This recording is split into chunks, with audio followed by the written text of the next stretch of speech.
Hello and welcome to our first episode of Podcast for Parents and Adults. We're going to be speaking about teenagers, but this is aimed at all adults in our society who are passionate about the growth and spiritual development of young people in our community and society at large. Whether you're a mentor or a parent or an adult figure in a school setting, wherever you are, this is meant for you, and we hope that you'll be part of the conversation. Today, we're going to be speaking about identity, the pressure that teens are faced with, the pressure to also make their success their identity. Gen Z is known to be one of the most driven generation in the history of mankind. And so the question around identity is one that is important, an importance that has been illuminated by the pandemic and the digital revolution. They are more than ever asking the question, who am I? What does it mean to live a good life? But also, as many of us would know, this is a big part of their developmental task, figuring out what on earth are they here from? And so do join us as we continue this conversation with Mike Byrne, who joins us on a call. Pastor Mike, if I could ask you to introduce yourself and share with us some of the work that you are doing with teenagers and some of your experiences, and we will then go on from there. Welcome. Thank you, Sonny. Yes, thank you. My name is Mike Byrne, and as Sonny said, I work with youth from the greater part of Johannesburg, Tembisa, specifically with the youth. And what I focus on really at KCC, that's the name of my ministry, is that we focus on basically increasing or improving their maths and their English skills. But also I work on the theology side and just try and build them from a spiritual point of view as well. And prior to that, I used to be involved in a ministry called Jabulani New Life Ministries, and I used to be the youth pastor there, and I did similar work there as well. Amazing. Thank you so much. Now, one of the interesting things, Pastor Mike, that we're starting to pick up from research, but also from conversations with young people, is that unlike previous generations, particularly your X's and your boomers, which is the generations that many of our parents would belong to, and many of the adult figures in our society would belong to, these teenagers, which we call Gen Zs, they are called Gen Zs, that is the generation they belong to.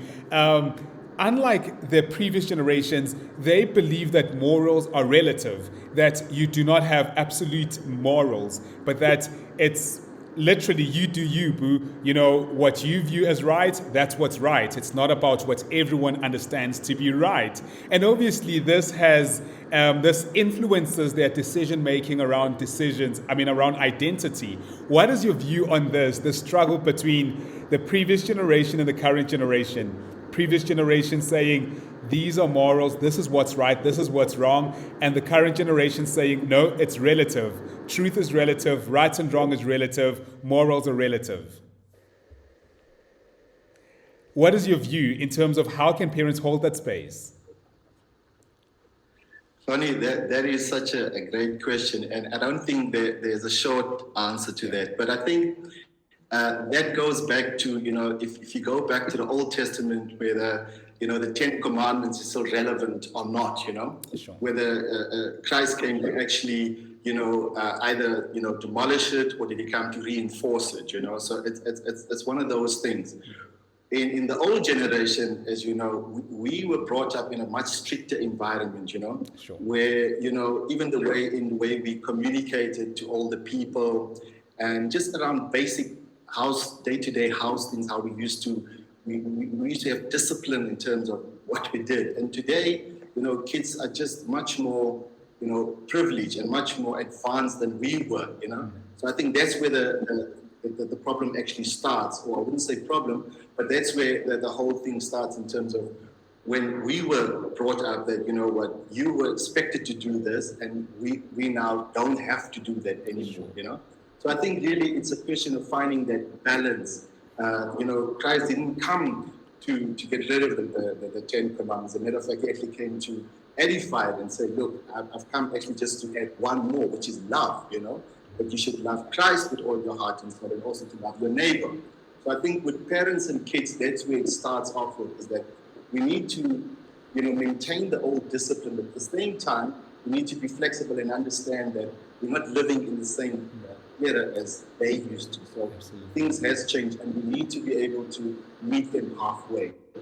Sure. in a sense. No, I love that now, Pastor Mike. Now, I want to take it then a step further. When we look at stuff like identity and how the idea of morals being relative can influence those kind of decisions. So, for instance, in a lot of adults' minds, it's very clear that this is right and this is wrong as far as identity is concerned. But for young people, it's like whether what my identity choices around, for instance, sexuality, my identity choices around what I'll be one day, my identity choices around the kind of career I should aspire towards. It's relative. It's based on what I personally view as right. That's what most young people would say. It's not based on what we view as morals, being what is right or wrong according to everyone else. So with them, it's not about what my parents think as far as right and wrong, but I'm going to make identity choices based on what is good for me. And a lot of parents, obviously are stuck at that place. What is your view on that? And how can parents still create a home space that is nurturing and loving, despite the fact that they may disagree with their children on how to make choices around identity? Connie, I think firstly we need to understand there's no manual in terms of how we can do that, Sure. But the Bible is the best reference or the best way of referring to it, because like you said already earlier, is that it's all about you do you and I'll do me kind of thing, and there's that rebelliousness that from time to time, creeps in, so I think the best way, and it's really the safest way to do it, is that don't force your way of thinking onto them, and don't, it's like my way or the highway. It's really, it's like anything. When somebody says, what, why do you say that? Always refer back to, it's not my will, but his will. So always reference the Bible as much as you can. But just be careful as well that you don't, do a Bible stump, because all you're going to do then is alienate them and actually move them away from the church, away from Christ, But you've got to do it in such a way that, they understand that it is not you and the way we were raised, but it's how God intended us to live and how to do things. And ultimately, if they understand that you love them as Christ loved us, that it's not that, mom or dad wants you to do this because, I want cheap labor, or I want you to become an accountant, or, what I wanted to, in other words, live my life through you. No, it's really that Christ, God knows what's best for us. So me as your dad and your mom, we know what's best for you. So come from that angle where you understand that it's not me saying so, it's my experience. So draw from your experience. And again, like I said, as much as you can, reference it to what God's purpose and plan for your life is. And there's many scriptures that comes to mind. For me, the most famous one and probably relevant is Jeremiah 29 verse 11, and obviously Romans 12 verse 1 and 2. Those two scriptures really encapsulates everything that we could possibly use in terms of a handbook, as it were, because you don't always have the Bible close to you. And Proverbs 6 verse 6 as well, especially when it comes to, morals, like you were saying, chores and things, is that just say to them, go and read the book of Proverbs, because that actually gets you to say, it's not me saying so, but it's the word of God. And God knows what's best for us. And me as your father, I'm trying to do exactly the same. In other words, lead by example. Sure. Thanks, Pastor Mark. Actually, I love the point that you've raised, which kind of leads then to my next question around what about being open-minded in terms of what we also can learn from teenagers. Now, an example of this is that there are scriptures that we would have interpreted differently many years ago. But then your child can easily come to you and say, but research proves that this is what the scripture means, based on the historical context, based on the redefined understanding of some Greek words and all of that. So how do parents still hold their authority, maintain their parental authority, but at the very same time be open-minded to what they can also learn from their teenagers, which may kind of also change their views on certain things? How do we hold that, if we should at all be open-minded towards what teenagers also have to teach us? Tony, I think, yes, absolutely, we have to be open-minded. Again, there's an old saying that says you can't teach an old dog new tricks. If you've got that kind of mentality, then I'm sorry to say that you are doomed from the word go. Sure.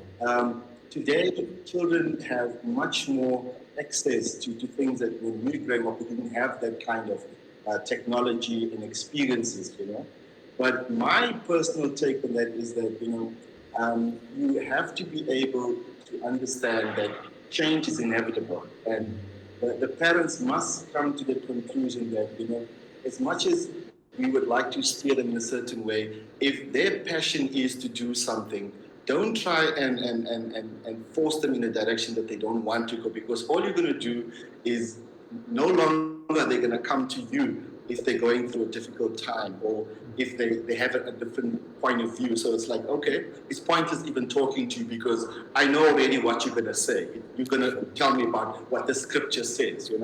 So I think I'm going to give you a practical example.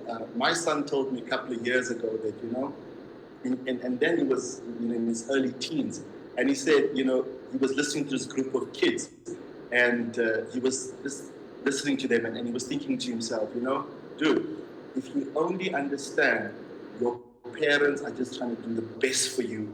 Now, he was thinking about what I used to say to him, and he was thinking to himself, you should have just listened to your parents, because all your parents want is what's best for you. So I think you just lay that foundation, and they will come to that realization on their own, just like my son did. And really, for me, that was really, I felt so touched when he said that to me, Sure, I love that. But then you also then mentioned something very important, I think it was in the previous answer. There is then also the issue of sometimes parents wanting to live their lives through their children, and wanting to make sure that the boxes that they were not able to tick are ticked through their children.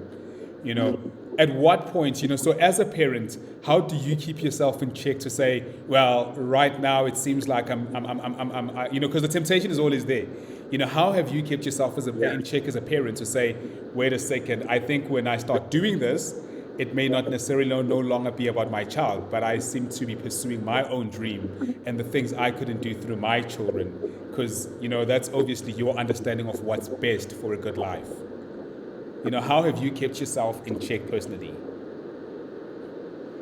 Nah, that is true, Connie, and I have to confess up front. I had the same idea of what subjects or what careers my son should go into. He was going to become a lawyer. Actually, he was going to have three majors: he was going to do accounting, he was going to be a lawyer, and at the same time, he wanted to be a writer. He could do that on Sure. So personally, I think really that the passion comes through. It's one of those things that, as the connection and you spend time with your kids, you can see what they naturally gravitate towards. So I think really I came to the realization that, the harder I push, the more I drove them away. I drove him away to what he wants to do. And I think only time is gonna dictate. But all you can really do is be supportive. And like I say, always come back to the fact that, money is important. And yes, we like to have a safe haven where we say, okay, look, an accountant, it's a safe job, or a lawyer. In my case, that's what I wanted him to do. But at the same time, they're going to be miserable. So I think as parents, we just need to, again, understand that there's an invisible line that we have and check ourselves not to cross that line. Because then what's going to happen is that, again, like I said earlier, they're just not going to come to you at all for advice. Yeah. So really, just remind yourself that they are not you, and all you can do is be like a good coach and be there behind the scenes for them if they go wrong. Sure. I love that, Pastor Mike. I love that, And so then one of the things that we also coming across, and this again, through various studies, but also engagement with teenagers, is the idea of confusing their identity, or rather their success, no longer just being an aspiration, but also becoming their identity. So my success amongst Gen Zs, one thing we're finding is that their success is now their identity. And obviously this, given the fact that parents sometimes pressure them around their success and all of that, becomes a bit of a challenge, So how do we, as parents, how do parents make sure that they encourage their children, but at the very same time, they make it clear that their success is not their identity, but it's a part of who they are? How do we make sure that that there's always a separation between the two? Basically, what I'm trying to ask here is, how do we make sure that we are very clear on the need for spiritual development, and that while we also acknowledge the need for them to grow up and to learn and to make the best out of their lives and have careers, but that this does not override the importance of their spiritual development, that they still understand that they need to have a relationship with God? Again, Polly, that's a very good question. I think, first of all, you need to get them to understand that the whole peer pressure thing, because that's where it starts. It's about peer pressure and it's about competition. Is that, if let's say one of the friends invented an app or became an overnight sensation on TikTok or one of these platforms that are out there, is that person is that person. You're not that person, Just like the question you asked earlier in terms of us trying to live our lives to our kids, is that they shouldn't be competing with their friends, but try to do better for themselves. Because ultimately, once you make a decision to go into a career, and later on now, let's say 4 years into that, you decide now, okay, I want to go into a different direction, and so much time and money has been wasted.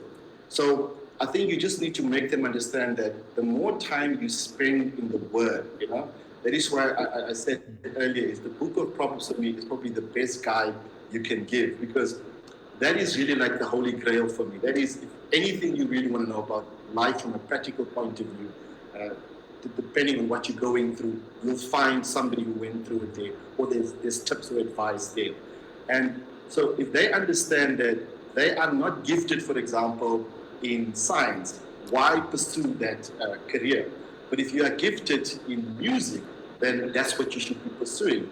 As much as money is important, ultimately you need to understand from a spiritual point of view, God has already deposited certain things in your life. It's like a computer, you pre-program, you have it in your DNA. So you don't need to force it. So I think, again, just make them clear and understand that, God has given you a specific purpose. You're not Justin Bieber, for example, or in our case, Michael Jackson, Personally, although my name is Michael, and I could dance a little bit like Michael, but I could never sing like Michael. So I would never even attempt that. I could do the moves a little bit for you, Maybe we can do that some other time. But I can never sing like Michael. So just do you, be you. Because ultimately you have to live with yourself. You have to wake up and look at yourself in the mirror every morning. And you don't want to get 10, 15 years down the line and regret not have followed your God-given purpose, which is clear to everybody. But instead, you want to compete with your mates. Sure, I love that. But then I chat to a lot of parents, Pastor Mike, and the one time when parents feel justified for their kids to no longer come to church, it's when it's school related. And I'm going to be honest, I think of my own life. I had a time when I didn't go to church because of school. But how do we make sure at the same time, that we do not somehow say, tacitly, indirectly say to teenagers, school is more important than God? How do we acknowledge the importance of school without neglecting the importance of their faith formation? How do we make it very clear that, faith formation comes before their vocational discipleship, their aspirations? Wow. Pastor Flonny, I wish you were in the car with us 2 weeks ago, because I had that very discussion with some of my kids from KCC. And as you know, because of the whole COVID thing and how schools, they have to attend even on Saturdays and stay later during the week. Now, what has actually happened is that they actually have to go on Sundays as well. And I actually had to, go to some of the parents' homes and speak to the parents one-on-one and say to them, look, from a spiritual point of view, and even from a constitutional point of view, 6 days a week, I understand, but the 7th day is not negotiable. So just like in that particular case, we as parents with our own personal kids, we have to draw the line. As much as, I understand that we shouldn't, as I said earlier, push the Bible or theology down their throats. But at the same time, I think we need to, again, bring that old school in terms of the Ten Commandments, bring that back in and say, look, this is the day that the Lord has made. So 6 days of the week, you could do whatever you want. But on Sunday, for 2 or 3 hours, however many hours you needed, you will go. In other words, we need to put our foot down. And I think that's where we go wrong as parents and even as a society, just in general, we become too lenient, we become too understanding, too soft for lack of a better word. So I think obviously, every parent is a different parent or management style. Sure. But I think up until a certain stage or point in their lives, just like if you go back into the olden times when I was at school, if you were found outside at 10 o'clock and you're not in a schoolyard, you would be in serious trouble. Today, I spend a lot of time in the townships, kids are walking around at all hours of the day, sometimes 10, 11 o'clock, where they should be in class. So I think as a community, right from the education department, parents, uncles and aunts, all of us, that is not going to be an easy thing to do, but it can be done if we work together, and make sure that they're actually at school. Because you might drop them off at school, and then 2 hours later, then you find them walking down the street, or somebody says, "Hey, Clonny, I saw your son, walking, and you thought he's at school." So I don't want to use the word police, but I can't think of a better word now. So I think it needs a bit of more policing and really just more in terms of, managing that particular aspect of saying, this is not negotiable. One day when you're married and you have your own kids, that's right. But I'm going to instill these values into you. It's almost like compulsory. I should say, just like how it should be compulsory with you at least at a minimum of a grade 12 or standard 10 before you can drop out. So the same applies in my view when it comes to Sundays. Sure, thank you, Pastor Mike. And maybe our last question is just one that a lot of parents might be challenged with. What happens when you disagree with your child's identity choices? How do you hold that space? Because at the same time, you still want it to be a home for them. You still want them to feel the love, to kind of really feel that their parents are still for them. But how do you create such spaces? And how do you respond to young people when you disagree with their choices around identity? Whether it has to do with a career aspiration, whether it has to do with something that is much more personal than that. How do we hold that particular space as parents? I think, again, that's one of those questions that you're going to get a straightforward answer. And again, it'll differ from parent to parent. But I think what comes to mind now is that old saying that says a picture tells a story of 1,000 words, So you look at a picture and you could tell a whole story. So I think really what you could do is give them a snapshot of where they are now and where they will be 5 years from now, 10, 15 years, And at the same time, support what it is they want to do. But like I said, just like a trailer of a movie, just give them a snippet and say, look, this is where you are now at this age. 3 years from now, you'll be finished with school. 5 years from now, you'll be finished at varsity. And then this is what happens. So don't force the issue too much, because then, children, as you know, especially you said, the Z generation, what happens is that they become rebellious, and you don't want that either. But for me, like I said, the best way is to give them a preview of where they are now and where they will be in a few years' time, given, each individual particular case with your son or your daughter or your niece, whoever it is that you're parenting, is just give them a snapshot and say, look, take them into the township, for example, or show them a movie where that movie, The Pursuit of Happiness comes to mind now with Will Smith, That's a very good example to take from, say, look at what this father went through to sacrifice, and that's really all Daddy or Mommy wants for you, So something like that, where they can actually see it like a wake-up call, And on these days with YouTube, there's all kinds of different media you can download. So for me, that's the best way.